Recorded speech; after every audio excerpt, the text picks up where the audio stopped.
Hi guys, welcome to this new video tutorial. In this video, I will show you how you could change the language of Microsoft Office. To begin, open any Office product. In this case, I have opened Excel. Click on File, click on Options, and here on the left panel, click on Language. Here, Add, under Choose Editing Languages, select Add Language.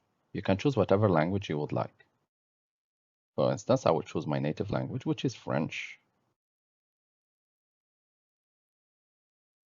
As a next step, click Add.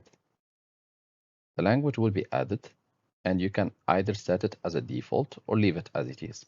Now your Excel or your Microsoft Office products will be supporting the language which you have been adding.